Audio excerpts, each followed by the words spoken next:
네, 오늘 우리는 아무도 가르쳐 주지 않는 것이라는 제목을 가지고서 하나님의 말씀을 나눠볼 수 있고자 합니다. 읽은 본문의 말씀이 사무엘 16장에 있는 말씀인데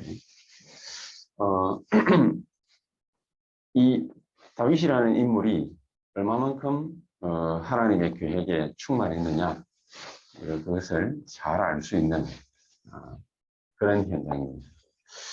저는 말씀을 진짜 이 말씀의 흐름을 발견하기 전에는 이게 교회 부흥이 제 욕심 같았습니다. 내가 교회를 크게 키우고 성도들이 많아지고 이렇게 하는 것이 내 욕심 아니냐. 그래서 내가 내 욕심대로 살려고 내가 목사 된 건 아닌데 내가 내 욕심을 채워서 되겠냐. 그래서 늘 경건한 그런 마음을 가져야 된다. 인간이 교만한 마음을 가져서는 안 된다. 제 안에 있는 것이 솟아오르려고 할 때마다 저는 그것을 자제하고 누르고, 젊어서 너무 또 튀어서도 안 된다. 쉽게 말하면은 젊어서 너무 잘 나가면은 교만하게 보일 수 있다. 진짜 세계복음을 하려면 겸손해야 된다. 늘 그렇게 생각을 하고 살아왔습니다. 교회를 개척하고서도 교회 부흥 이것만 생각하면 저는 부담스럽기보다는 좀 마음이 좀 그래요. 부흥되면 좋은데 근데 어딘가 모르게 내 욕심 같아요. 그래서 저는 열심히 하지만 내 사욕이 들어가서는 안 된다. 그런 생각들을 많이 가지고 있었습니다. 어느 날 하나님께서 저의 눈꺼풀 한꺼풀을 열어주셨는데 하나님의 뜻과 소중한 계획을 딱 발견하고 보니까 이게 내 욕심이 아니구나. 교회 부흥이 내 욕심이 다 아니다. 그 자체가 틀린 생각이구나. 하나님의 사전에는 그런 게 없어요. 그러면 무슨 말이냐? 정말로 우리가 우리의 욕심 이런 걸 다 내려놓고 생각을 해보면, 만약에 우리가 늘 이렇게 지내잖아요. 힘없이 또 작게 그냥 그저 그렇게 지내잖아요. 사람은 경건하게 보일 수는 있습니다. 또 욕심 없이 보일 수도 있습니다. 237군데의 RUTC 현장 없이, 5,000 메타버스 현장 없이 15,000명의 사명자들이 일어나서 15,000군데 현장을 장악하고 거기에서 흑암 세력을 꺾는, 성령 충만함을 받고 흑암 세력을 꺾는 그런 기도운동, 미스바 운동, 이런 운동이 없이 조용하다. 한국에는 교회가 엄청 많지 않습니까? 4만 개, 5만 개 넘는 교회들이 있다. 이렇게 얘기를 갖다 합니다. 그러나 코로나 시대 아니라도 굉장히 많은 교회들이 문을 닫았는데 그런 교회들이 만약에 없이 한 몇백 개 교회 남아가지고 겨우 명맥을 유지를 하면서, 그러면서 주일날 전국에 예배드리는 교회가 1,000교회도 안 된다. 만약에 그렇게 한번 생각해 보십시다. 우리나라는 어떻게 될까요? 흑암이 완전 장악하는 것입니다. 흑암. 저는 237개 나라를 복음화할 수 있는 센터 역할을 할 수 있는 지역지역에서의, 우리나라 지역지역에서의 그네들 나라 사람들이 많이 모여가 있는, 한국으로 치자면 미국이나 유럽에 어디에 어느 나라에든지 코리안 타운이 있듯이 베트남 타운이 있고, 또 캄보디아 타운이 있고, 차이나 타운이 있고, 재패니스 타운이 있고, 그 다음에 USA 타운이 있고, 유럽 타운이 있고 이런 타운이 항상 어디에든지 형성이 되어져 있습니다. 그 사람들이 자기네 나라 복음화를 위해서 놓고 정말로 기도할 수 있는 237 나라 RUTC 현장 없다. 한 군데도 없다. 또 5천 종족을 복음화할 수 있는 5천 메타버스 현장 없다. 또 1만 5천 명의 사명자들이 모여서 정말로 1만 5천 군데 이상의 그런 자기 나라와 민족을 위해서 놓고 통곡하며 기도하며 말씀 전가하는 그런 메시지 현장이 없다. 완전 흑암이 장악하는 것이죠. 그래서 지금 유럽은 동성애자들로 넘쳐나고 있고 미국은 마약 환자들과 정신병 환자들로 넘쳐나고 있고 일본은 한집 건너 한 명의 정신 돌아는 사람들 뭐 그냥 단순하게 히키코모리 뭐 그 정도가 아닙니다. 그리고 우리가 잘 알고 있는 대로 표 안 나게 사회생활이 안 돼서 수많은 사람들이 영적 문제 일으키고 사회 문제 일으키고 이러는 사람들이 우리나라에는 굉장히 많이 있습니다. 오늘날에 이런 사회 현상들, 이런 현상들이 왜 그러면은 이렇게 극렬하게 일어날 수밖에 없느냐. 매번마다 자살하는 사람들, 종교를 갖다가 찾아보면 80% 이상이 교회 다니는 신자들이에요. 정말 아이러니하죠. 하나님의 자녀인 줄 알았는데 하나님 주시는 힘과 권능을 덧입고 살아가는 줄 알았는데 이 사람들이 하나님을 몰랐는지 하나님을 떠났는지 어떻게 했는지 알 수가 없는 그런 행동들로 인생의 실패를 거듭하고 있는 그런 현장들이 절비하게 많이 있어요. 왜 그러느냐?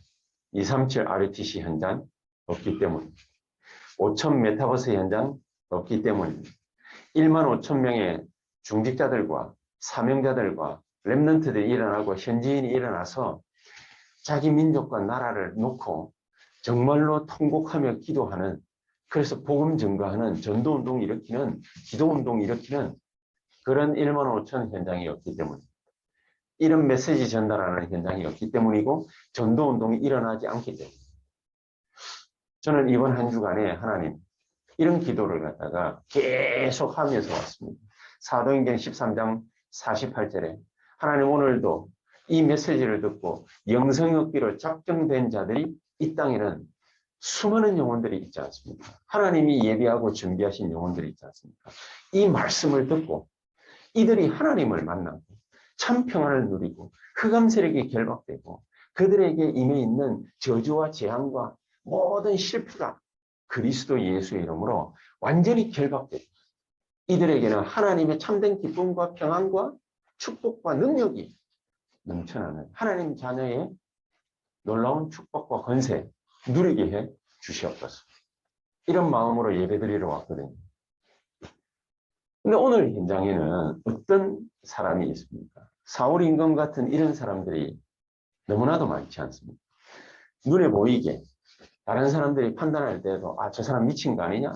정신병원에 들어가서 이렇게 하는 사람 말고 그냥 일상적인 생활을 갖다 다 하면서 그러면서 귀신에게 잡혀서 다른 사람들에게 해를 입히고 피해를 주고 미움을 사고 어려움을 당하고 갈등을 일으키고 이러는 사람들이 너무나도 많습니다. 너무나도 많습니다. 그런데 이런 사울 임금이 왜 이런 처지가 되어버렸냐? 그에게서 여호와의 신이 떠나고 여호와께서 부리는 악신이 임했다. 그렇게 표현이 되어 있습니다. 여러분 하나님이 허락하셔야 이런 일들도 일어날 수 있는데 이거를 까마득하게 모르는 불신자들, 권력 잡고 있다고 하는 정치인들, 돈을 가지고 경제를 움직인다고 하는 세계를 움직이고 세상을 움직인다고 하는 경제인들, 소위 엘리트라고 말하는 이런 전문인들, 이런 사람들이 알고 이 사람들을 도와줄 수 있을 것 같으면 우리가 특별히 나설 일이 아닌데 이게 불가능하다 그 말이죠. 근데 어떻게 하면은 이 사람들을 우리가 치유하고 고쳐서 낫게 할 수 있겠습니까? 다른 방법이 아니라 하나님의 이런 언약 가짐, 아까 말씀드린 237 나라의 RUTC 현장을 만들고 5천 메타버스 현장을 만들고 1만 5천 군데 사명자들을 모아서 정말로 하나님의 메시지 전달할 수 있는 이런 현장을 언약으로 팍 붙잡고 기도하는 언약까지 이 사람들을 통해서 하나님은 능력을 행사하신다고. 그렇죠? 이런 자들을 통해서 하나님은 역사하시고 질병도 고치시고 그렇게 하신다고 말씀입니다. 저와 여러분들이 있는 앉은 그 자리가 바로 이런 축복의 자리, 능력의 자리가 되기를 주 예수 이름으로 진정으로 기도하고 축복합니다. 자, 그렇다면 우리가 본론에서 생각해 봐야 될 게 이렇게 하나님은 우리가 이 어마어마한 하나님 자녀의 신분과 권세를 누릴 수 있도록 영접하는 자, 곧 그 이름을 믿는 자들에게는 하나님의 자녀가 되는 권세를 주셨으니 우리에게 이렇게 말씀을 하셨고 이걸 누리도록 하셨는데 이 권세를 다윗은 누리기만 한 것이 아니라 가지고 있으면 누릴 수 있지 않습니까? 우리 신분에 따라서 누릴 수 있는 권세가 있습니다. 누리기만 한 것이 아니라 이 권세를 적극적으로 누리면서 사용을 했다. 다윗이. 적극적으로 사용을 했다. 이 권세를 어떻게 누리면서 어떻게 사용을 갖다가 하느냐. 이것도 중요하지만은 그래서 첫 번째로 알아야 될 게 왜 우리는 이 권세를 사용을 반드시 해야만 되는 것입니다. 예수 믿는 사람들이 자기가 예수 믿고 복 받고 편안하게 살면 되지 않습니까? 그런데 우리에게 하나님의 말씀은 네 혼자서 잘 먹고 잘 살고 끝나는 것이 아니라 반드시 이 축복을 다른 사람들에게 나누어 줘야 될 것이다.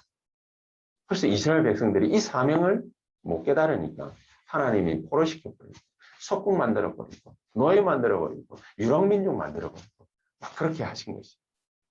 우리가 잘 알고 있는데요. 그래서 왜 우리는 이런 놀라운 하나님 자녀의 권세를 사용해야만 되는 것입니까? 그 이유가 뭡니까? 모든 사람들이 창세기 3장, 6장, 11장 여기에 빠져 있는데 수많은 사람들이 여기에 빠져 있는데 그 원인이 뭔지를 몰라요. 이유가 뭔지를 몰라요. 자기에게 영적 문제가 왔는데 정신적인 고통이 왔는데 원인이 뭔지를 몰라요. 왜 그런지를 몰라요. 욕심이 많아서 그렇다. 그래서 네 거를 내려놔라. 뭐 상담받아보면 뭡니까? 뭐 자아를 갖다가 뭡니까? 내려놔야 된다. 난 그래 해봐야 되지는 않습니다. 여러분, 그 사람은요, 태어나면서부터 가지고 있는 게 있어요. 그게 그 인격과 성품과 모든 성질이 각인 뿌리 체질될 만큼 꾸준하게 형성되어 왔습니다. 나이 40, 50이 되면 바뀌질 않습니다. 잠시 잠깐, 내가 이래 살아서 되겠냐. 잠시 잠깐 그러는 것이지 절대로 바뀌질 않습니다. 바뀌질 않은 그 사람은 어떻게 바꿀 수 있겠습니까? 그래서 여러 상담하는 사람들이 조금만 노력해봐라 이러는데, 예, 그 순간에는 노력해 볼 수 있습니다. 하루는 노력해 볼 수 있습니다. 그러나 문제가 또 들어닥쳤을 때는 그 노력이 허사가 될 만큼 자기 스스로가 또 후회하게 될 만큼 다시 옛날로 또 돌아가요. 왜 그럴까요? 하나님이 우리에게 하나님 자녀에게 주시는 이 놀라운 권세, 그 축복을 단순하게 누리기만 하는 것이 아니라 적극적으로 사용해야 되는 이유가 바로 여기에 있는 것이다. 그 원인을 성경은 분명히 하나님 떠나면서부터 온 문제라고 밝히고 있지 않습니까? 사람이 언제부터 네피림화 되는 것입니까? 하나님 떠나서 다른 게 계속 들어가면 그래 되는 거잖아요. 물질 중심으로, 성공 중심으로 인생이 왜 바뀌느냐? 왜 그렇게 돈의 노예가 되고 그렇게 되느냐? 바로 이것 때문에.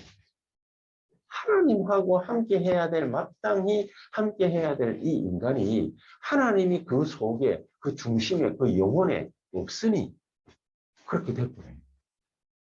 성경 말고는 아무 어디에도 이 말씀을 말해주는 데가 없습니다. 그래서 인간이 대안적으로 택한 선택이 뭐냐? 인간의 몸부림이라고 볼 수 있죠. 사도행전 13장, 16장, 19장. 좀 수준 낮게 무속인을 찾아, 점수를 찾아, 우상 앞에 숭배하고, 그렇죠? 재물을 갖다 바치. 그럼 쉽게 말하면 뭡니까? 종교에 빠져보기도 하고, 이렇게 합니다. 인간의 몸부림에 불과합니다. 그러나 조금 뭡니까?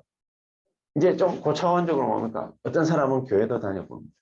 그러나 복음 못 깨달으면 종교하고 똑같은 겁니다.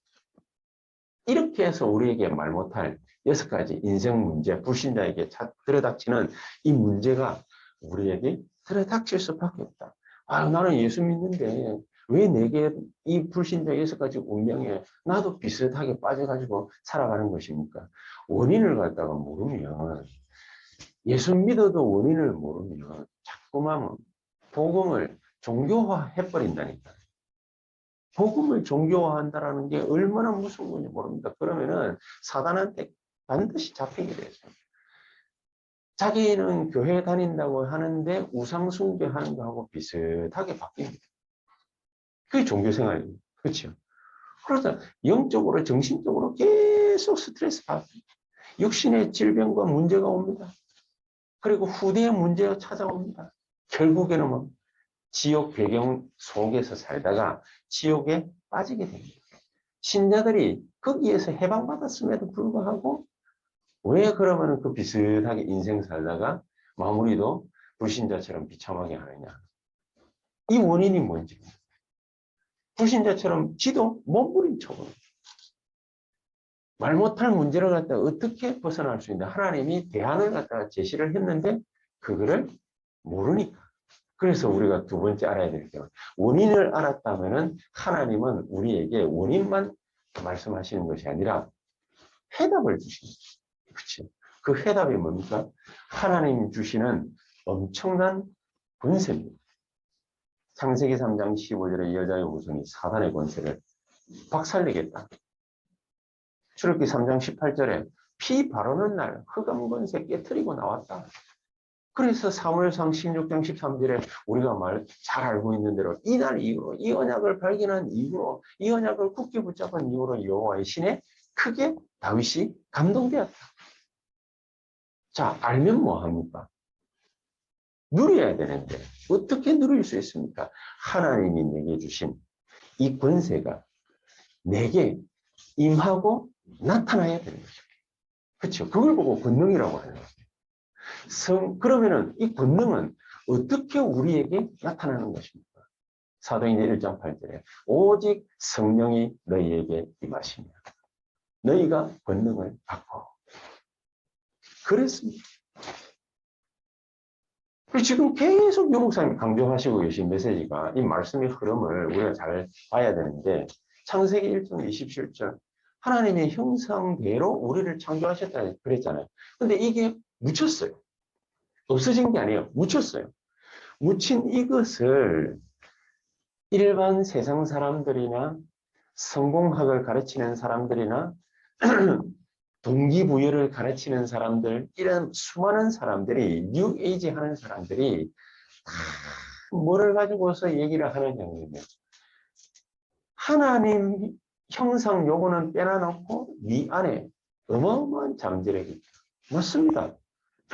우리 안에 감춰진 잠재력이 있습니다. 그 무의식을 갖다가 깨우는 것이다. 이 잠재의식을 깨우는 것이다. 개발하는 것이다. 그러면은 이게 나타날 때는 그게 초능력이 되는 것이다. 맞습니다. 맞죠? 맞는데 우리하고 근본적인 차이가 뭐가 있나? 창세기 2장 7절에 이 엄청난 하나님의 형상을 회복하려면 반드시 선행되어야 되겠습니다. 그 코에 생기를 불어넣으니 그가 뭐가 된지라? 생명이 되는지라. 우리 안에 하나님의 성령으로 생기가 하고 들어와야 돼. 그래서 고린도전서 12장 22절에 바울은 성령을 마신다 라고 표현을 했잖아요. 성령을 마신다. 예수님께서는 성령이 너희에게 임하시면 그러잖아요. 에스겔서 37장 1절에서 10절에는 우리에게 말씀을 갖다가 대언하면은 거기에 이게 생기가 확 돌아가지고 사람을 갖다가 살린다. 그렇게 되어 있습니다. 자, 그렇게 놓고 볼 때에 불신자들이 하는 말이 맞는 것 같은데 100% 틀려. 그러면 거기에는 반드시 다른 게 존재하고 있기 때문에 다른 게 들어갑니다. 뭐가 들어갑니까? 네피림. 다른 게 들어갑니다. 주문을 막 외우면은 귀신이 싹 들어갑니다. 다른 데 집중하게 막 만듭니다. 마태복음 12장 43절에서 45절. 뭐가 들어가죠? 7 귀신이 싹 들어갑니다. 눈에 보이지 않습니다. 사울 임금처럼 임금질 잘하고 있습니다. 사는데 별 문제 없습니다. 그러나 누구에게 사로잡혀요? 악신에게 사로잡혀요. 그리고 어떤 때는 뭡니까? 자기의 안위를 위해서 사람을 비참하게 죽이기도 합니다. 몰아내기도 합니다. 자르기도 합니다. 그렇죠? 하나님의 역사하고는 완전히 딴판입니다. 창세기 2장 7절에 우리 안에 그 코에 생기를 불어넣으니 그가 생명이 된지라. 성령의 충만함을 입게 될 때에 하나님이 우리에게 증인으로 만드시겠다. 그렇죠? 우리의 힘이 아닙니다. 하나님의 능력으로 증인 만드시겠다. 성령이 너희에게 임하시면 권능을 받고 땅 끝까지 이르러서 내 증인이 되리라. 그렇습니다. 그러니까 다윗이 어릴 때부터 이걸 갖다가 체험해 오니까 사무엘상 16장 23절에 찬양할 때에 사울의 임금에게 붙었던 악신이 있죠. 그게 떠나갑니다. 그게 떠나갑니다. 자, 이렇게 악신이 떠나가면은 그러면 다시 안 왔습니까? 다시 오지요. 왜? 소재되고 빈 곳. 거기는 다시 악신이 7 귀신을 몰고 그러니까 더 비참해지는 거예요. 부대 가지고 옵니다. 작은 귀신이 나갈 수 있어요. 조그마한 문제가 해결될 수 있어요. 재앙이 떠나갈 수 있어요. 그러나 7 귀신을 모르고 더 큰 게 들어닥쳐버려요. 자, 여러분. 그래서 우리가 이 예배를 드리고 하나님 앞에 기도하고 찬송한다는 게 이게 엄청난 것입니다. 여러분 그냥 단순하게 예수 믿는 사람이고 교회 다니는 사람이니까 주일이면 교회 와가지고 예배 한번 드리고 간다? 이렇게 생각하기 때문에 귀신은 우리를 절대로 두려워하지 않고 무서워하지 않습니다. 저와 여러분들은 마음껏 유린할 수 있습니다. 근데 어떻게 하면은 정말로 우리가 이 흑암의 세력을 갖다 끊고 이길 수 있습니다. 하나님 우리에게 주신 답이 있습니다. 이미 하나님 자녀의 어마어마한 권세 우리에게 주셨다. 누릴 수 있는 방법이 뭡니까? 히브리서 4장 12절. 말씀을 통하여. 그렇죠? 말씀을 통하여. 말씀을 통하여. 이 말씀은 살았고 운동력이 있어 영과 홍과 관절과 골수를 찔러 쪼개기까지 하며 모든 게 다 합니다. 우리의 영혼을 갖다가 말씀을 통해서 다 살려놓으면요. 그러면은 이게 무슨 역사가 일어나느냐. 사도행전 1장 8절 성령의 충만함을 받은 우리를 통해서 하나님은 예루살렘, 온 유대야, 사마리아 땅끝 정복하는 이런 일들이 벌어집니다. 그래서 우리가 이런 현실적인 문제만 해결하는 것이 아니고 세 번째 하나님은 우리에게 미래에 대한 답도 미리 말씀하십니다. 강대국, 블레셋, 미래 앞으로 어떻게 될 거냐. 성경 속에 나오는 우상 숭배하는 사람들, 미래가 앞으로 어떻게 될 거냐. 전부 다 예언되어 있죠. 바벨론은 어떻게 무너질 거냐.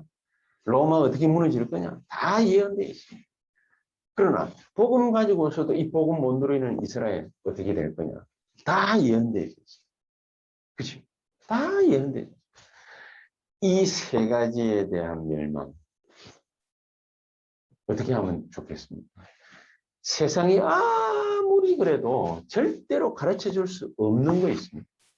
그 답을 하나님은 우리에게 말씀하셨습니다. 이런 사람을 통해서 하나님은 우리 삶의 문제, 세상의 문제, 인간의 문제, 이거를 전부 처리하시고 회복해 하시는 놀라운 축복과 역사를 우리에게 쏟아붓게 될 것이다. 이 축복을 누구를 통해서 나가야 됩니까? 나를 통해서. 누구를 통해서 회복되어야 됩니까? 세원학교를 통해서. 그렇죠. 근데 저는 과거에는 이게 욕심 아니냐?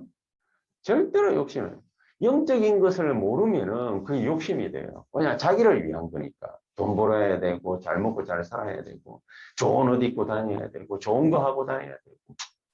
전부 다 자기를 위한 거예요. 근데 영적인 게 눈이 탁 열리게 되거든요. 사울임금은 영적인 게 눈이 딱 닫혀 있으니까요. 전부 다 자기 가문, 가정, 자기 거를 위해서 모든 것을 다 해나갔는데, 사울임금이 그러니까 악신 들린 거예요. 그렇죠?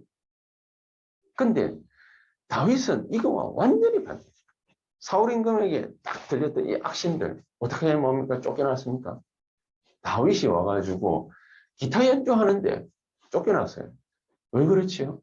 사울하고 완전히 반대되는 거예요. 무엇 때문에 이런 일들이 일어나야 될지 그 이유가 분명한 다윗. 그 이유가 분명한 다윗을 통해서 하나님은 능력으로 역사하시는 거예요. 우리를 통해서, 세언약교를 통해서, 우리 교회 중직자들, 장로님들, 우리 모든 중직자들을 통해서, 우리 같은 교육자들을 통해서 하나님은 뭐 하기를 원하시는 거예요? 237군데 RTC 현장의 문을 열어야 돼요. 안 열면 안 돼요. 안 열면 우리가 당해요. 우리가 죽어요. 우리가 어려워져요. 우리가 재앙 만나요. 우리가 인생 실패를 해요. 왜냐? 하나님이 원하는 걸 모르고 안 했기 때문에. 그렇죠? 이사야하고 예레미야에게 그렇게 예언을 했어요. 70년 동안 개고생하게 될 것이다. 그러니까 잘못했습니다. 이러니까 아니 너희들이 혹 또 이렇게 나올까 싶어서 내가 염려되고 걱정된다고. 그렇죠? 너희들이 또 와가지고 잘못했다고 깨닫고 뉘우치고 할까 싶어서 내가 걱정이 된다. 하나님의 계획은 잘못을 뉘우치는 게 아니에요. 하나님의 계획은 이들이 아수르로, 바벨론으로, 로마로 가서 애국 땅에 가서 멸망과 재앙, 우상 숭배 때문에, 그렇지? 그것 때문에 멸망과 재앙 속에 살아가는 그 사람들을 건져내기를 원하시고, 여러분 우리를 하나님은 축복해야 될 이유가 뭐 있어요? 우리가 돈 많이 벌어야 될 이유가 뭐 있습니까? 그럼 우리 같은 직장인들이 돈을 갖다가 어떻게 많이 벌 수 있습니까? 없죠? 그러면은 뭐 때문에 우리는 신앙생활 해야 됩니까? 내 혼자 잘 먹고 잘 살고 편안하게 살고 절대 그런 게 아니다. 하나님은 무엇 때문에 우리에게 역사하기를 원하시느냐. 237 RTC 현장, 5천 메타버스 현장, 1만 5천 사명자들 깨워서 진짜 말씀운동 벌이는 메시지 현장, 이거 만들어가지고 흑암 세력을 전부 다 잠재워버려요. 다윗이 이것에 대한 그 근본적인 원인, 이유를 갖다가 캐치를 했고 답을 갖고 있었고 또 미래 앞으로 어떻게 해야 된다는 걸 알고 있었기 때문에 하나님은 이런 권세와 권능으로 충만한 다윗을 쓰실 수밖에 없었다. 사울 임금은 이게 없었기 때문에 늘 악신이 쫓아다니다. 심심하면 기회를 갖다가 보고 한 명을 건드려가지고 사울을 갖다가 무너뜨리는 다윗에게는 와봐야 소용도 없죠. 이게 중요한 부분. 사상으로 하여금 완전히 무릎 꿇게 만들었어요. 여러분 우리가 무조건 참는다, 관용한다, 용서한다, 사랑한다. 그게 문제가 아니라 진짜 하나님 주신 언약을 탁 깨달아요. 요셉과 요셉의 형들의 차이가 뭡니까? 요셉과 보디발의 차이가 뭡니까? 요셉과 바로 임금의 차이가 뭡니까? 바로 이거. 요셉은 막강한 세계적인 총리가 됐지만은 형들 앞에서, 보디발 앞에서, 바로 임금 앞에서, 모든 신하들 앞에서 하나님이 나를 앞서 여기에 보내셨다.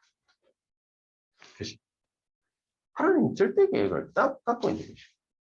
그럼 우리가 이 자리에 있는 이유가 뭡니까? 바로 이것 때문입니다. 성령 충만함을 얻어서 하나님은 나를 통해서, 우리를 통해서, 우리 교회를 통해서 뭐 하기를 원하시느냐? 엄청난 현장의 문을 열고 흑암 세력을 결박하기를 원하시는 것이 사울왕이 다윗을 건드렸죠. 그래서 이 이유를 아는, 근본적인 이유를 아는 다윗은 눈 하나 딱 깜짝도 안 해요. 초대교회가 이것을 완성했다. 지금까지 뭐가 된다 안 된다 이런 생각을 많이 우리가 하고 있었다면 오늘 이 시간 진정으로 회개하는 그런 축복이 있게 되기를 주 예수 이름으로 축복합니다. 진짜 해야 될 것. 그게 남아있기 때문에 하나님 우리에게 역사하시기를 원하십니다. 우리의 마음 속에, 우리의 기도 속에 뭐를 갖다가 그래서 딱 세팅하느냐. 바로 이걸 갖다가 딱 세팅. 그래야 진짜 응답입니다. 이런 놀라운 축복이 저와 여러분들 속에 넘쳐나게 되기를 아무도 안 가르쳐 줬지만은 하나님은 우리에게 이 말씀 메시지를 주시고 계십니다. 이 메시지로서 충만한 이번 한 주간이 되시기를 주 예수 이름으로 축복합니다. 기도하십시다. 하나님 감사합니다. 성령으로 역사하시는 오늘 이 시간이 되게 해 주시옵소서. 예수 그리스도 이름으로 기도하옵나이다. 아멘.